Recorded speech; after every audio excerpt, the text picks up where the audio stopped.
Probably making like one things on the side of the crowd. Probably best.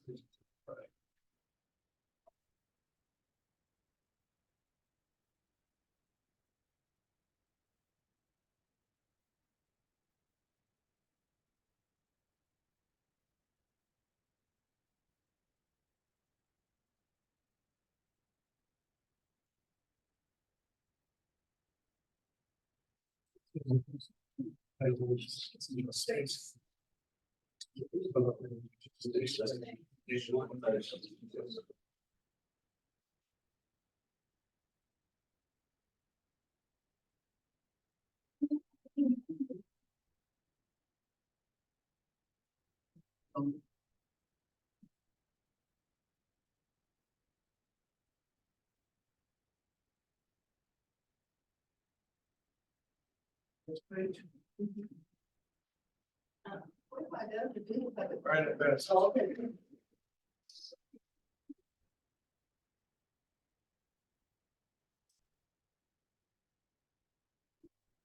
I'm Rebecca Page. I live at 820 Page Road in Anson. What else am I supposed to tell you? Is that all? Just take when you speak in the neighbor. Okay, let me, Yeah, the mic's not on. oh, Yeah, it's okay. just there. It's not on. It says it's on. Did you not hear me? No. But I was talking loud. Okay.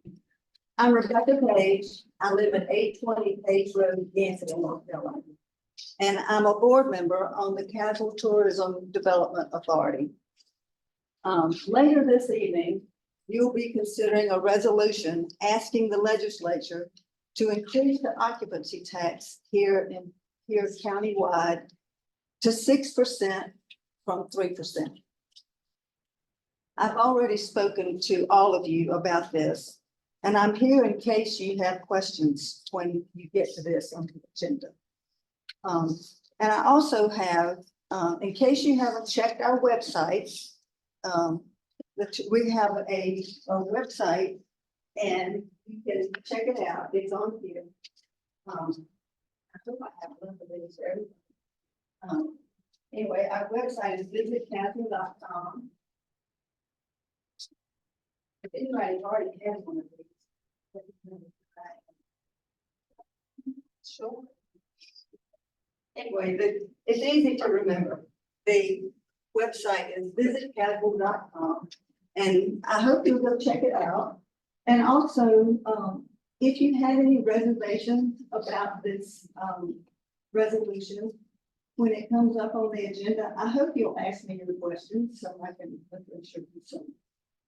Thank you.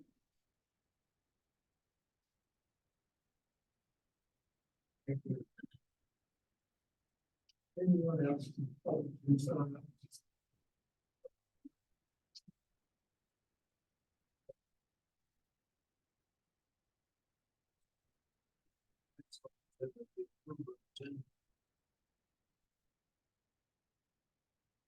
like to add before we go into closed session.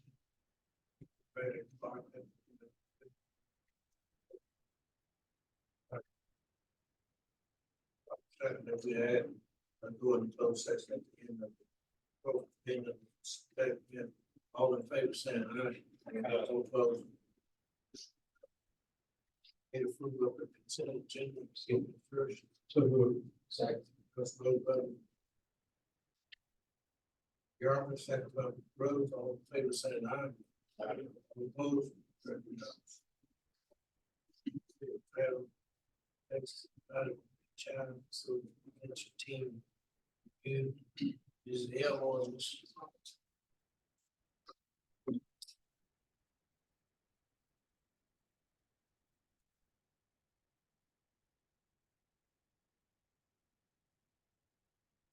Good evening. I am Danielle Elmore. I am the nursing supervisor at the Castle County Health Department, and I'm also the chairperson for the Child Fatality and Prevention Team Protection Team here at Castle County.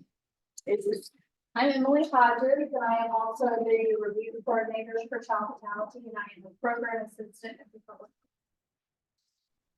So every year, we are tasked to give an annual report of the deaths of the children of the age 17 and under that happen here in Caswell County.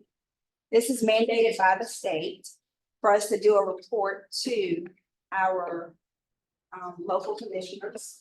So all of the counties, they have to do this every year. And Emily and I have done it for the past 6 years.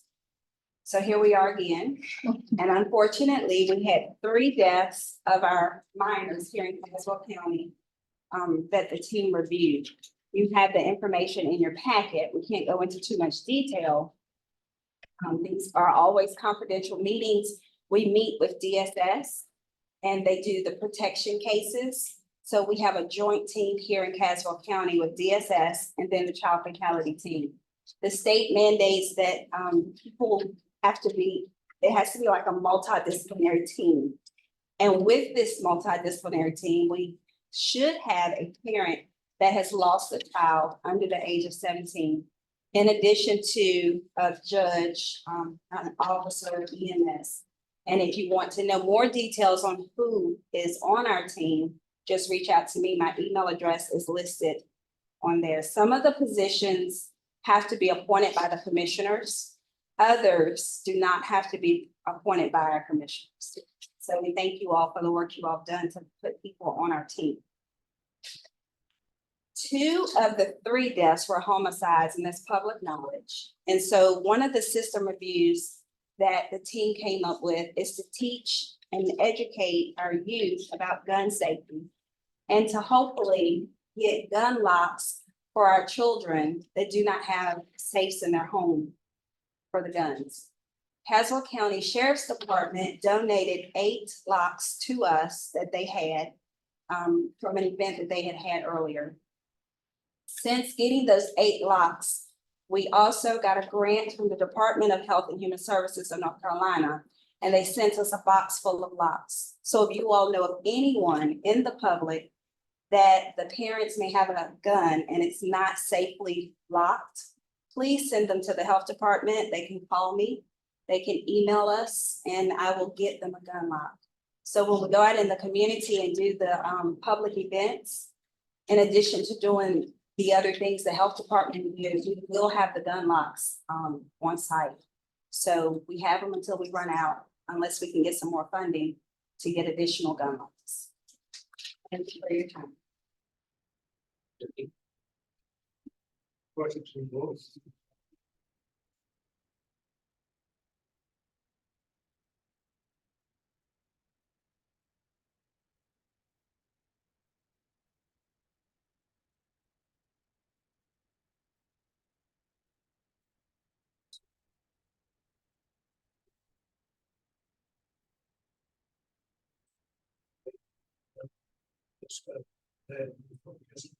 Motion on that, what y'all think?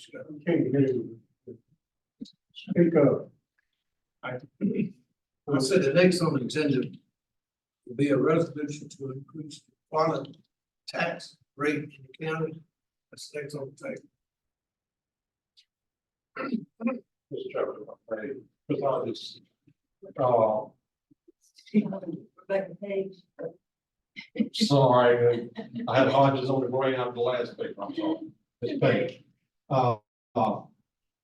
The rate in the city of Yancey now is 6%, am I correct? 3% everywhere else in the county.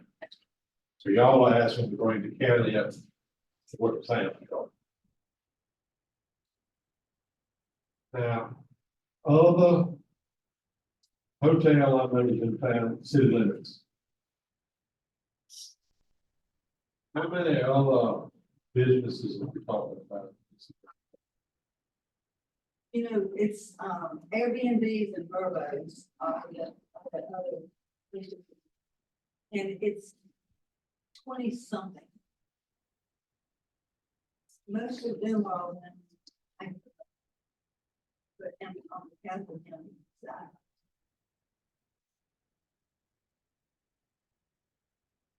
did talk to Milton Mayor, and she was offered 6% for tax.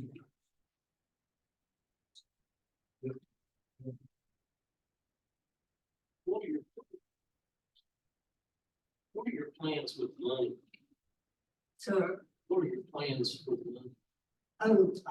well, what we've already been doing is we have awarded grants. This past year, we awarded 7 grants and 1 sponsorship. And each one of these grants was to either a nonprofit or a business that was doing something that would attract tourists to the county, attract business. And they had to be promoting their activity or whatever it was outside the county. So obviously people outside the county would go. And so that's the primary thing. It's basically giving money out to organizations and businesses in the county. Help them practice. Does that answer your question? Yes, sir. So Milton Mayor told that they have received 3 grants. I believe one was for 5,000. No, 2,500. Yeah, something like this, I told you, on form they have. See that deal. So. What is Raleigh's, tax? What is their occupancy tax? Yes, No, I think it's 6%, but I don't know that. I really think that. I know that, the legislature allows up to 6%. The one exception I know about to 6% is Charlotte, that's 8%. And there may be other exceptions, but I don't know. Ms. Page, Yeah. you spoke on the phone. I asked you about my concerns about the impact of tax increase driving away potential people that would want to stay in these bed and breakfast locations. And you told me that was not a concern. I find it hard to believe that charging people more money to stay in a place is not gonna entice them to look around elsewhere. Well, I guess in that situation, I think about myself when I'm going somewhere and I, I'm quoted a rate at a hotel. I honestly don't think that much about the taxes and the markup, but, and I personally am an Airbnb host, and I'm not concerned about that affecting my number of guests. And, our only hotel owner here in the county was very supportive of this tax. Well, did you say that he's already paying 6%? Well, he actually will not start until May, but yes, the So regular, what that would do is level the playing field. Of course, he would want everybody else to go up 6%. That would put him in the same category he's in. well, when we were talking about this, he is on the board and he is for it, for him and also for the whole county.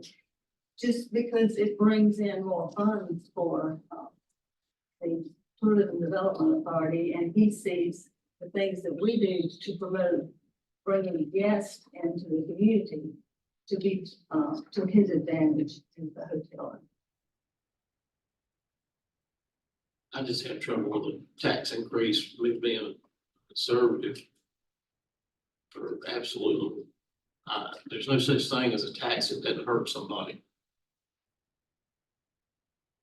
Well, it is a charge to the guest.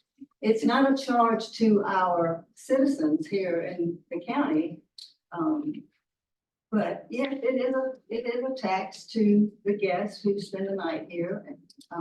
I mean, when we throw places, when we rent hotels in other communities, we pay these taxes in their communities. And sometimes they're a whole lot higher than 6%. But anyway, it's. Politicians and taxes, I'm gonna say this, we'll let it go. Most of them are all eager to raise taxes, more money to spend. I'm not for that. I opinion, holding the line on the increase in taxes is the way to go. I'm not for it. Anyone else? Have a question? Page. What's the rest of the next?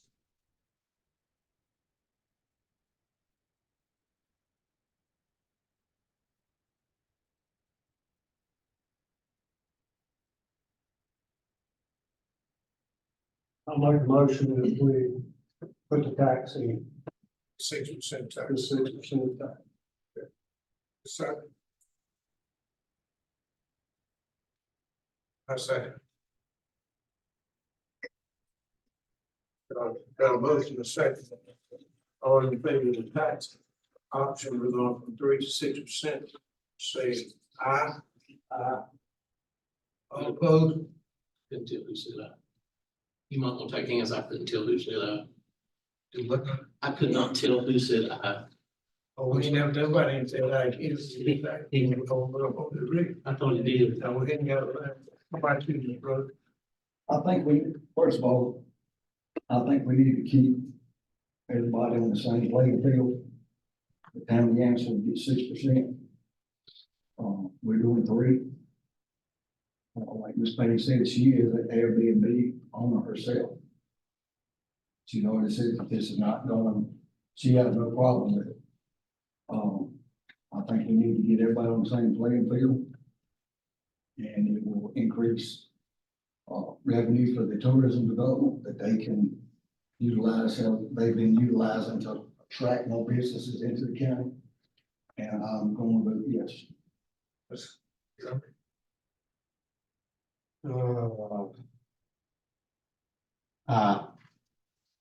Anything? No, No. Alright, ayes have it, so motion carried. Did you get to know? No, I got it. Okay, thank you. Thank you, Mr. Penny. Thank you all. Next on the agenda is personnel policy amendment. All right, good evening, Commissioners. I am here tonight to propose an important amendment to our personnel policy regarding the equal employment opportunity policy for Caswell County. Recently, we were fortunate enough to secure a federal grant for the Sheriff Department, which indicates a stipulation requiring us to have an EEOP in place.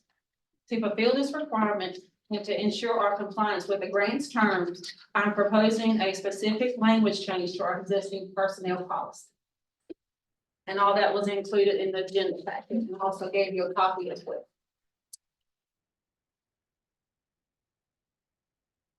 Is the wording here what's gonna be in the, Yes, sir. So the yellow is the new changes and the strikeout is what we're removing. there's some redundant phrases in there, natural hair and hairstyles, and then you have it again, natural hair and hairstyles. Okay. For hairstylist. Yes, correct. I see.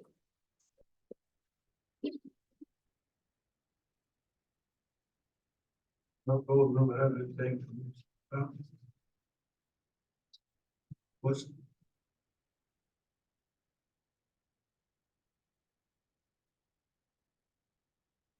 You say this language has to be in there to, for the grant to go through. Yes, sir.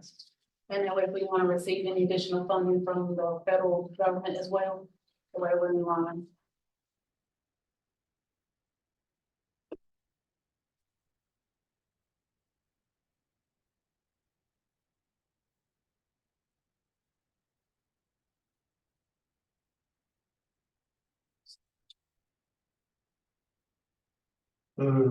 If I'm reading this right, if we don't pass this, you have a budget increase of approximately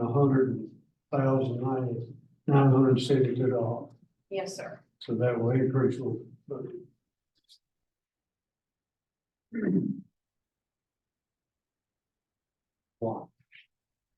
Why is it if we don't, we have to budget for it? So we have to, well, we received the grant from the Department of Federal Justice.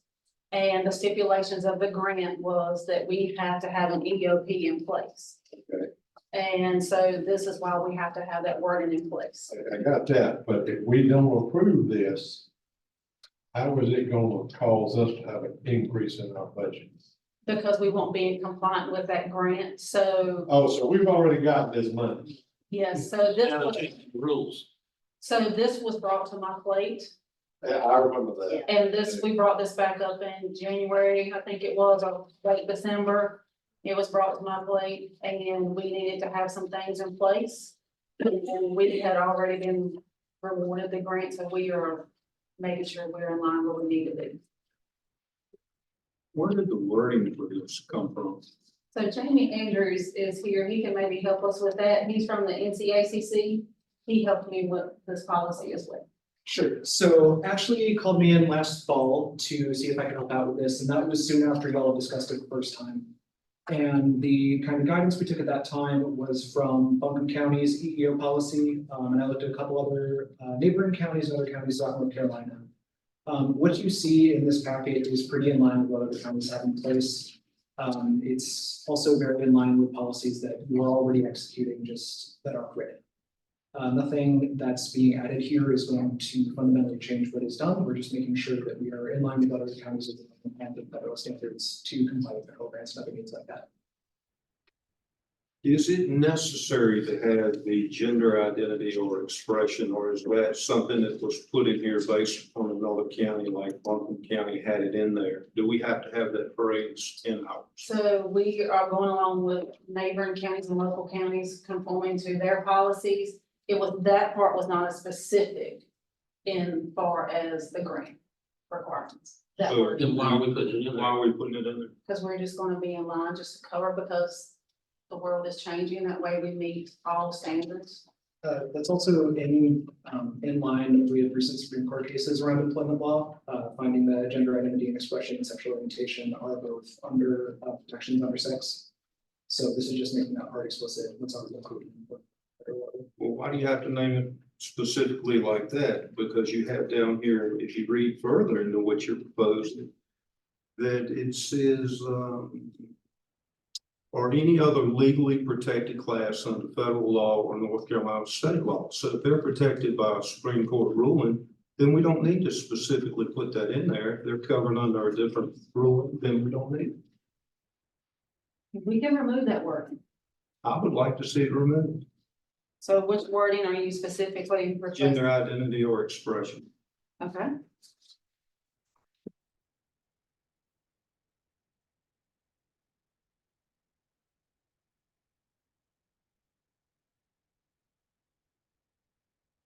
What's Fred's vote? Anybody else have any more questions for this problem? I move to be approved after the words are stricken that Mr. Dickerson highlighted. Motion. Any more questions? All in favor, say aye.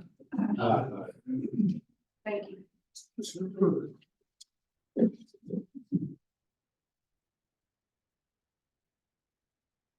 And emergency update.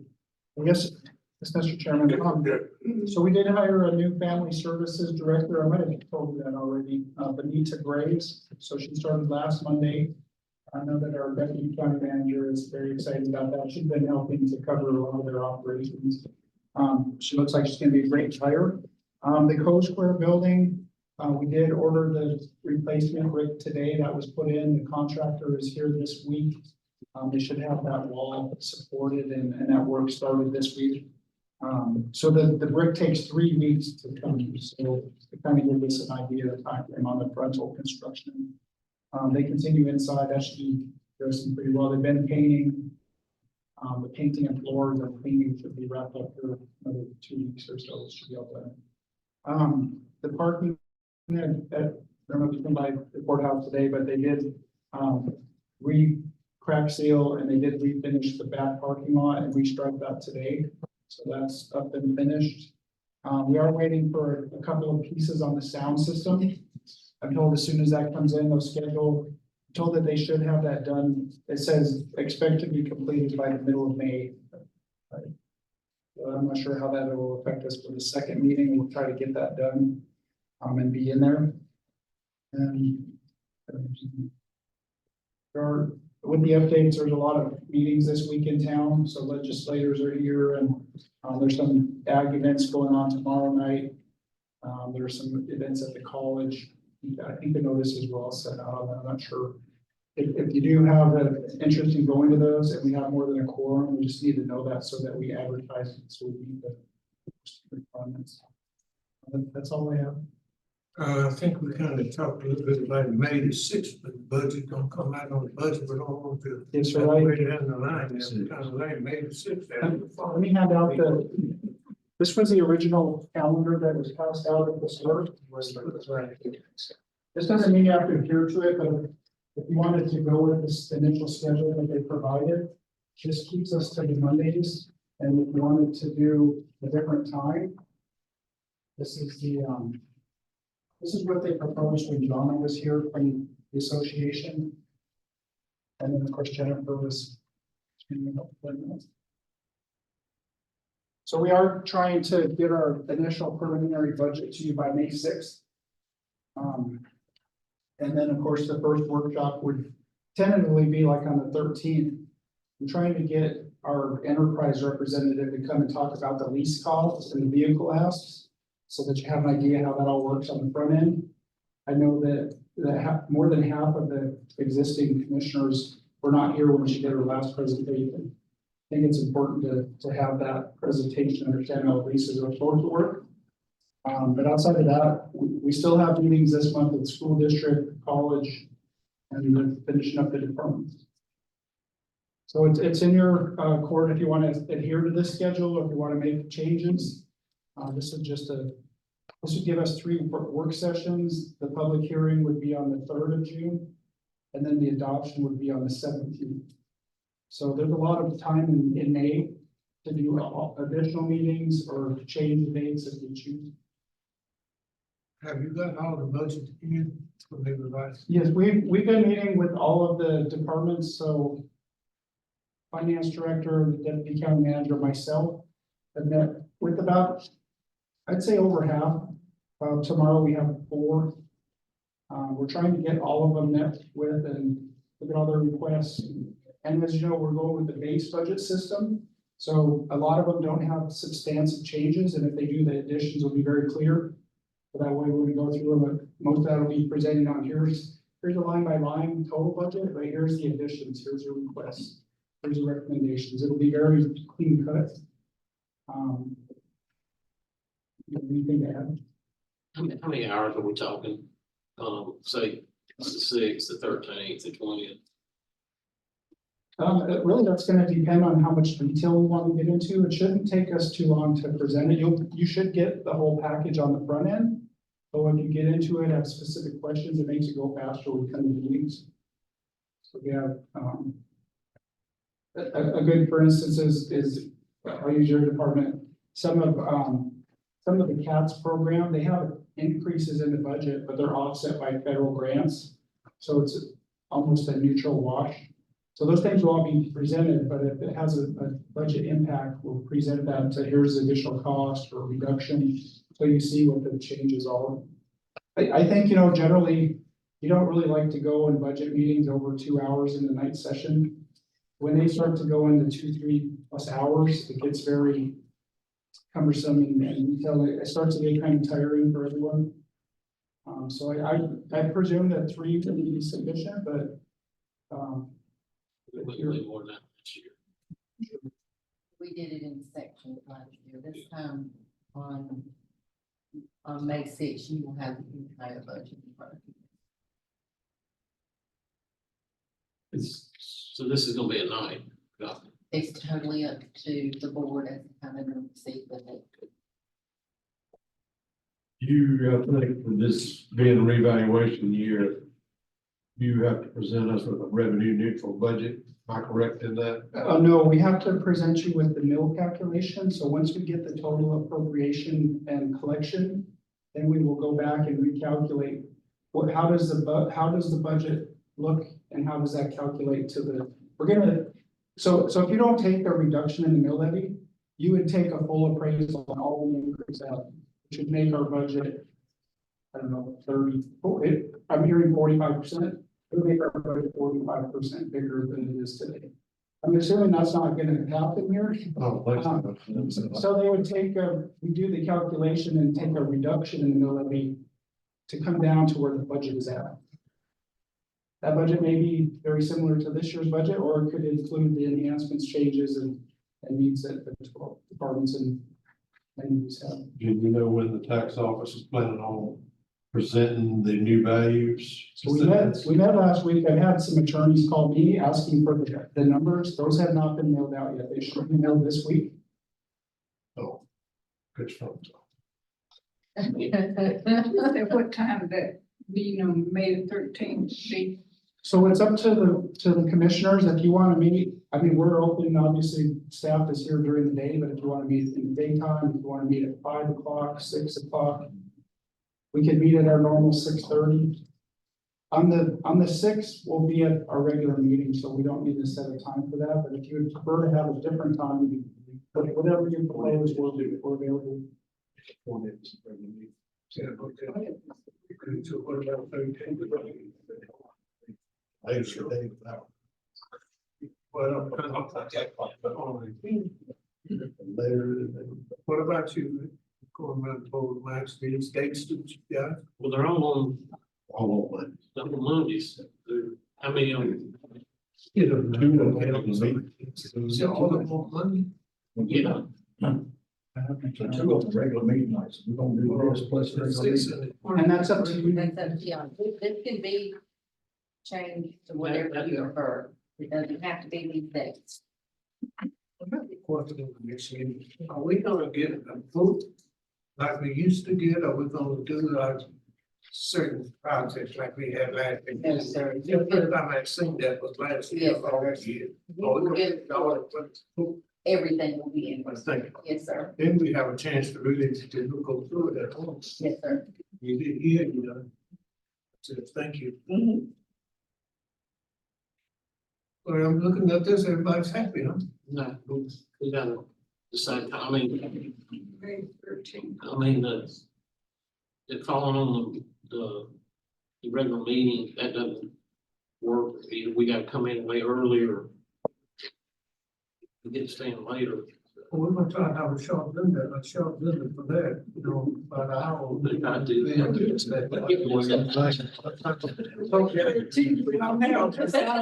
Six and the 20 to make sure the agenda. When that happens, So just to clarify, the public hearing and the adoption, you need to be on the, because those are official functions. It's not a time down for maybe 13th. That's the one I had asked about. It's not a regular meeting, so we need a time.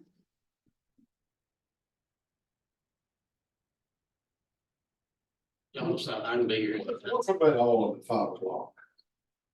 Would that work for, Don, that work for you? Yeah. We just set them all up at 5 o'clock. We can do either a regular meeting to start with, and then the budget work session, vice versa. I'm just throwing that out there. I can do it. Work. You do that? Yeah. Yeah, pretty good.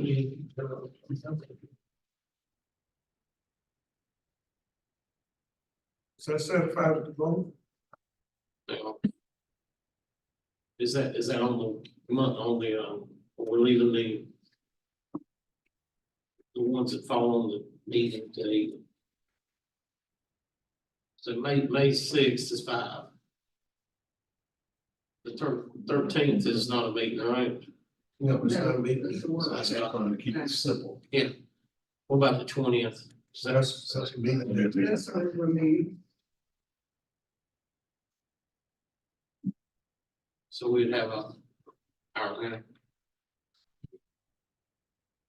Yeah, but we get done regular business in an hour. Be through by 6, and then a couple of hours on budget, 3 hours. Sure. So you want to have the regular meeting first. It don't matter. I was gonna say Miss Carlin needs to send that out, that change. It doesn't matter to me either way. I'd be fine with that, because, you know, Yeah, I think Let's it have a does. regular meeting first and then go right into the budget. That's what we do. That's what we do. regular meeting at 5 and then kind of budget.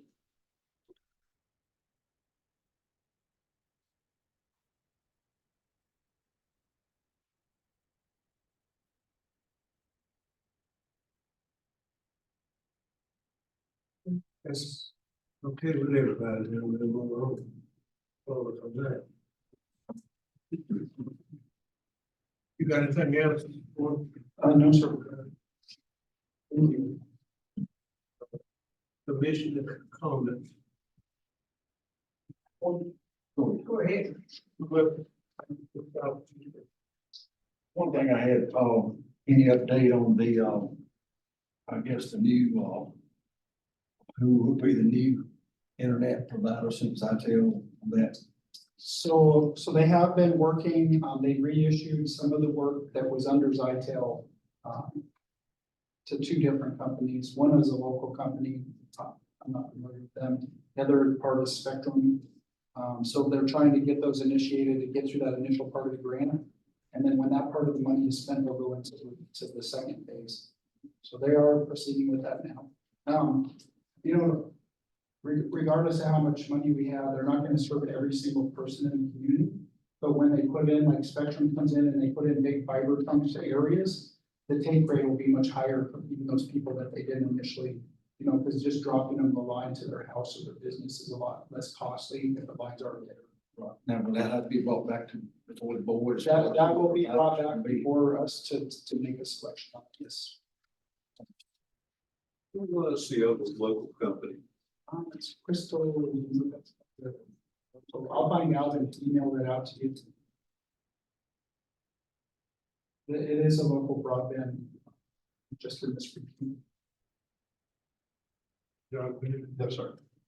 But No, sir. Recently, I was asked to attend a meeting in Pelham, the Diamond Hood in Pelham. They have had a lot of problems over there, sheriff department. Really, they are there about every weekend. They have had one murder, many shootings over there. One lady shared with me that she slept in her bathtub. Another lady talked, well, no, a guy was telling me about he had to get rid of his horses because there was so much shooting that frightened that horses and terrified and stayed. And that's a community of a lot of retired people. They have had one murder and numerous shootings.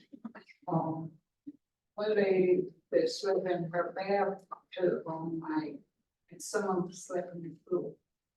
And at the meeting, the DA's office was there, the assistant DA and the DA. So they're gonna be working on some things. It had been closed once before. It's not a regular subject, it is what they were saying, a strip club and a lot of other things going on there. And so the DA, the assistant DA, and the ALE board, they were all looking at how they could basically close it. And the owner was there that week. And they think it was closed, well, I know it was closed once before because it's so much going on. And they think that what happened, it was his buddy that reopened it or somebody in the family or something. They have put up no parking signs, it's on Old 29. And now they are parking out, there's some neighborhoods, they will just dirt path for them to get to their house. They're taking over that. And they're also parking in the garden spot. One lady complained about it, and she had to ask me not to do that because it was so came to plan. So that is the VA, the sheriff department, and others are looking for too at this time because a lot of those people are retired.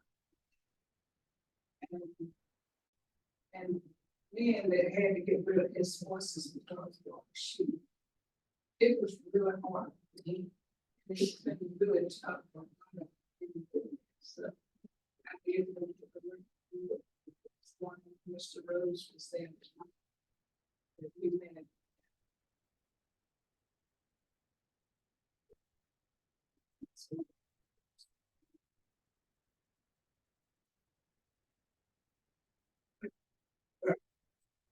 I want to start the topic. I do have an update on my phone. For Commissioner Nickerson about the fighters, but I don't want to interject.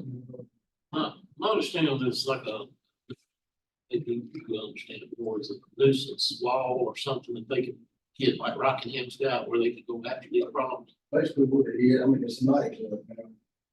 It's been alleged that it is a strip club. I don't know, I've never been there, so I can't tell you. But I do know that our ordinances does not allow. strip club. Our ordinance does not do much for this club itself, but I think what the sheriff's department, ALE are trying to do is to go out to the club under the use of the bank, like you say it, and, if they got enough, they might do it. So it'll be a hearing before. And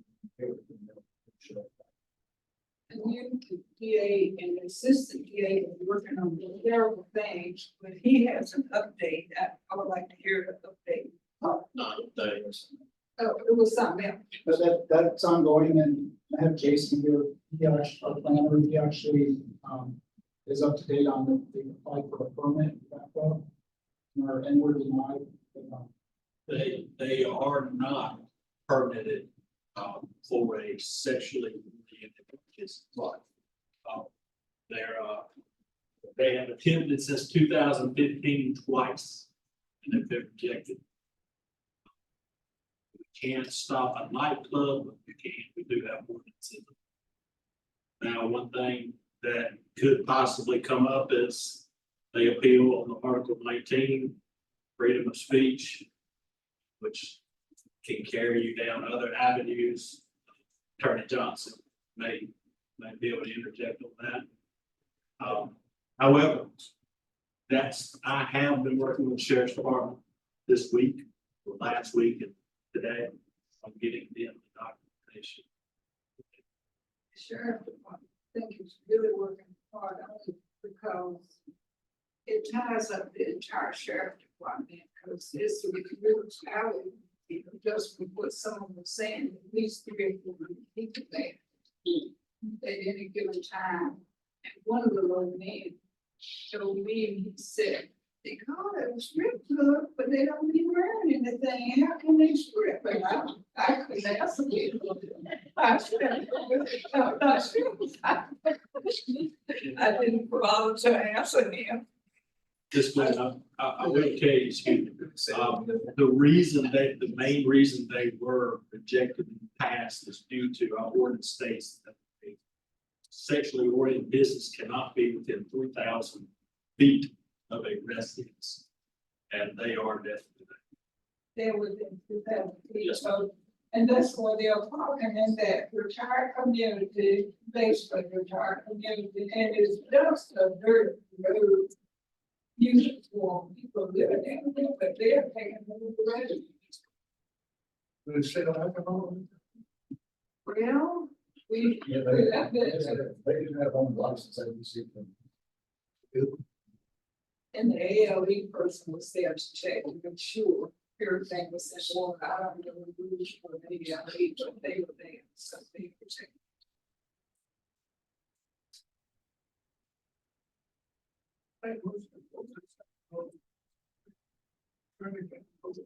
The judge, this thing closed out. For the nuisance and abatement from the sheriff's department. That's correct, Commissioner Jeffries, and as Mr. Watkins had said, we do have a strong section, our UPO that addresses sexual oriented businesses. And it does recognize that the county must respect the right to free speech, but the county also has the ability to regulate these activities very restricted. I feel like we do have a strong UPO. As Mr. Watkins mentioned, there are several violations. I think those violations have also been reported to the sheriff's department. See this business. happy with much longer. And I just want to report that it is being worked on. I want you to come what they.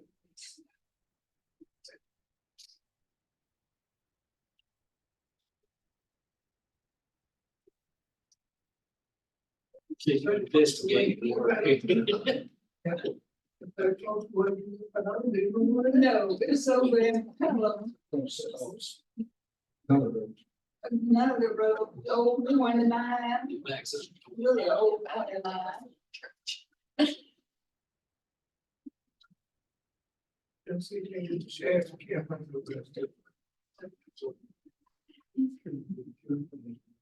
Anything else?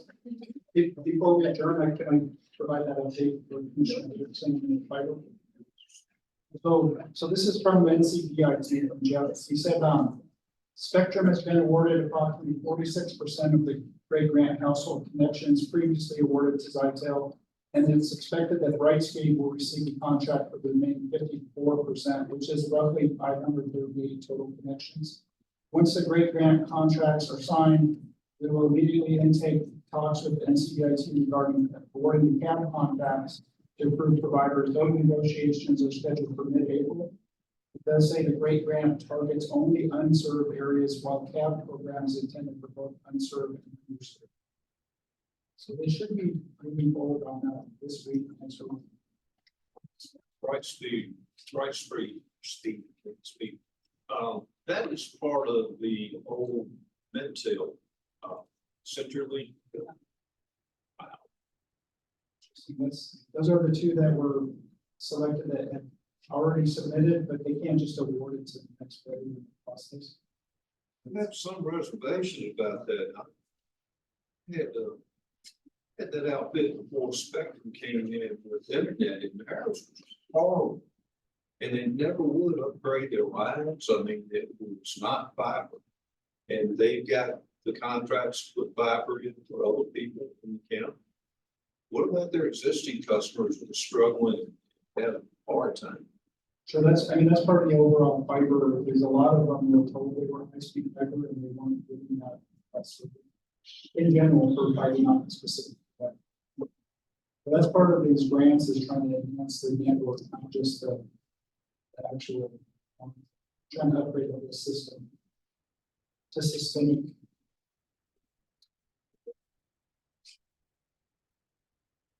You were here at that time. This thing came about, didn't say that like Spectrum came in, like Comcast or Brightspeed's area, that if Brightspeed could not provide that, then they had to allow Spectrum to do it. That's what you're saying, yes. Well, I hope that Brightspeed is going to put this fiber, because we used to have a telephone with them, no longer have it, because phone will be out on them.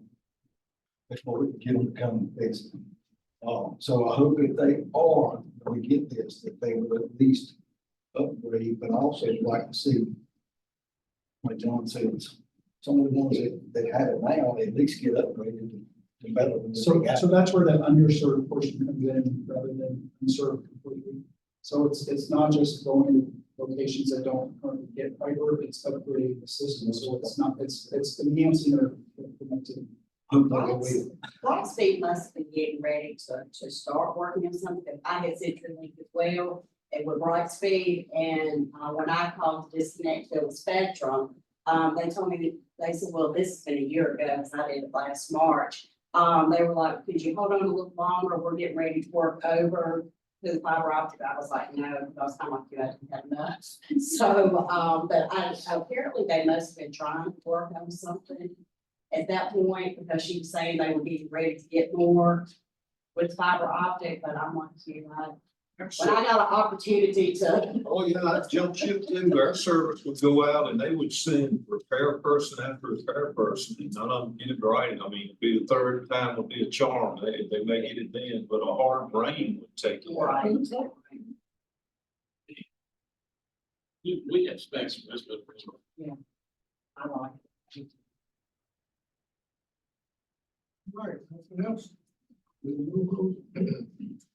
Announcement of coming event on April the 23rd, 10 a.m. to 2 p.m. 40th anniversary celebration and suspend open house at Leesburg Volunteer Fire Department, 9798 Ridge Road, Leesburg, North Carolina, 27291. So y'all need your appointments to be here and invited to go out and help them celebrate. And on May the 6th, 2024, Board of Commission meeting at 5 o'clock, still at 6 p.m. at the Gun Library. Okay, nothing else, we need a motion to go into the closed session. I'll second. Motion. Motion made to go into closed session, all in favor, support the closed session, say aye. Aye. All opposed, vote not second.